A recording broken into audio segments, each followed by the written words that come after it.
not supposed to focus on weight loss. If you have any weight loss questions, I'll hit those after.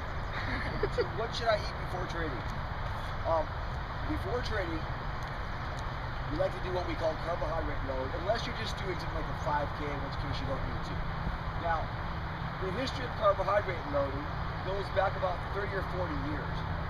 And when they first started doing it, they would keep their carbohydrates and then they would eat tons of carbs all week long.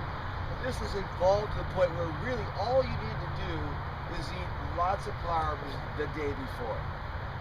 Now, what are carbohydrates? Well, a carrot and celery are carbohydrates, as is an apple and an orange. However, those are mostly water. So when we say carbs, when most people say carbs, we're talking what we like to say is starchy carbohydrates or condensed carbohydrates, which would be grains. Okay, you ever have wheatgrass juice? You know, there's not much carbohydrate in grass, but when they take a whole bunch of grass and put it together like orange juice concentrate, that's essentially what flour is. Okay, so what do we want? We want breads, pasta, whole grain cereals the day before. Bob wanted to know the percentage of protein, carb, and fat. About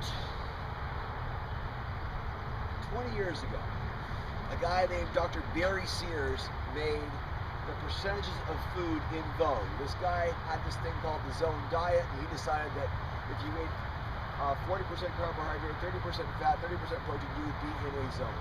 We know that there is no such thing as his so-called physiological zone.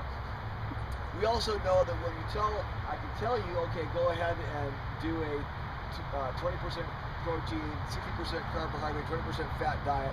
Most of you guys will say, oh good, now I know what I'm supposed to eat. You won't do it because you don't know how to calculate it or anything anyway, okay? But for number 6, we like about 20, 60, 20, or if you're going to do a marathon, maybe even 15, 70, 15, protein, carb, and fat breakdown.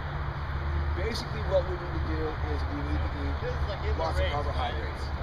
Okay? If you eat lots of carbohydrates, kind of watch your fats and eat the rest protein, you're pretty much going to automatically get what you need to get. What about before the race? Well, first of all, practice during practice. The biggest mistake I see a lot of my patients make is if they're not, that for whatever reason on race day they break their routine. They'll do something different. You know, if you're not used to drinking a lot of water and then you go to the race and there's a Kool-Aid aid station, you know, every mile, and, oh, this is great, you're going to be in trouble.